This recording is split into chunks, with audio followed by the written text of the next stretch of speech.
because President Trump's nuclear summit with North Korean leader Kim Jong-un in Vietnam yesterday did not end well. According to reports, Trump walked out on Kim after Kim would not come to terms and wanted America to end sanctions. Now take a look at what President Trump had to say.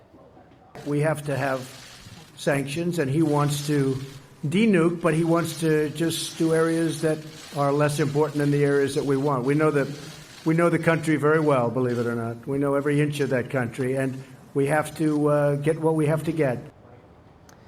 All right, so any optimism that was there about progress with North Korea is probably gone for now. But of course, no one yesterday was super focused on the nuclear summit because Trump's former attorney Michael Cohen was testifying to Congress. Now, Cohen said that the president, quote, lied a lot, and he called him a cheat and a con man. But what does it all add up to? Rick Newman joins us here now to explain. Hi, Rick. Hey, guys. Well, let's start with Cohen, and then we'll go back and talk about Trump and Kim. But the Cohen circus, which really dominated the news of the day yesterday, everyone thought that was the biggest story. But well, what does it really add up to? We got a lot of insight into the inner workings of how Trump operates, including how he operated during the 2016 election. There were some new things. So I think, you're right. A lot of this we've heard before. It's come out in court documents and other news reporting. So here's what I think was actually gave us new information. First of all, Cohen did make the link between Trump personally and the hush payment to Stormy Daniels clearer.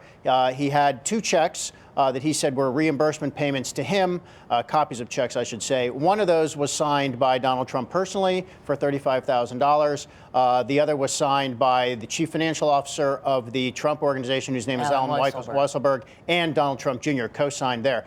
This is important because Cohen has pled guilty to a campaign finance felony for that one payment. So that is a crime, and a crime by Cohen. He has now more clearly implicated Trump in that crime. I mean, it's almost obvious that Trump knew about this, condoned it, he knew about it in real time, and then he actually made the payment himself. So if Cohen is going, that's one of the things Cohen's going to jail for. So Trump is complicit in that crime. That's one of the big takeaways, and there are a few others, I think.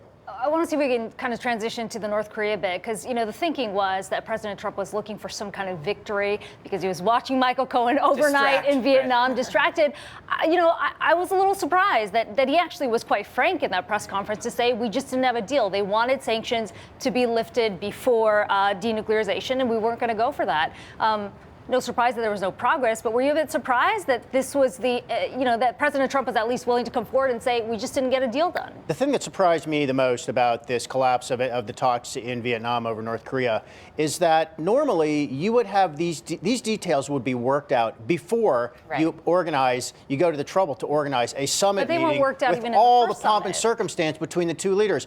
You don't just normally say, let's have the two leaders get together and see if we can work something out. Well, you do if you want the photo op. Well, you don't have a photo op if you don't have a deal. I mean, this is backtracking. This is worse than not having gone in the first place. So what's apparent is the groundwork that you would normally have before a summit meeting, which is most of the work. Usually most of the negotiating is complete by the time there's a summit meeting. And what they do is they just basically get together to formalize the deal. Well, there was no groundwork done in this case, and Trump seems to have thought, all I need to do is sit in a room with the guy, and my force of personality will win him over. We're talking about Kim Jong-un. If you want to talk about force of personality, he's probably the only person in the world who can rival Trump. I mean, Rick, you were sitting on these couches. Well, Putin obviously can. Putin, the trifecta, sure. But you were sitting on these couches previewing this summit, and you were saying it would be more beneficial if Trump walked away if the deal were not good enough. But so also, in this case, I just wonder if that's true. To jump in on your point, I mean, the details weren't hammered out in the first summit either. And there was no real deal that was done. That was the biggest photo op. So the question then becomes, well, why did he deserve a second? Well, I think you could, I mean, to broaden this out, I think you could look at the first get-together and say, okay, the two guys met in person. That's essential. That is an essential part of relationship building in order to get to some next phase of a deal. But when you do it a second time and then you walk away and you say, oh, we got nothing, I think it looks like, honestly, it looks like Trump's being played. And by the way, one of the things Kim Jong-un wants out of all of just his relationship with the West is to have a meeting with the President of the United States. I mean, in North Korea, the meeting alone elevates Kim. It doesn't doesn't elevate Trump, but Kim is now seen, now he's calling the shots. The leader of President of the United States is And flying he looks all the way tough, over like he went, no. all the way over to my backyard to meet with me. That makes him look powerful and important. So in itself, the meeting itself is a win for Kim. I mean, I don't think it diminishes the United States all that much, but I mean, really, what was this all about? What's the point? Well, it also shows just how far apart the two countries still are. And look, the experts on this have been saying, don't be fooled. North Korea is never going to give up its nuclear program because that's the single thing that keeps Kim in power, and he's not going to give it up. So don't be taken in by that. All right, thanks, and they were Rick. right. They turned out right. You're welcome.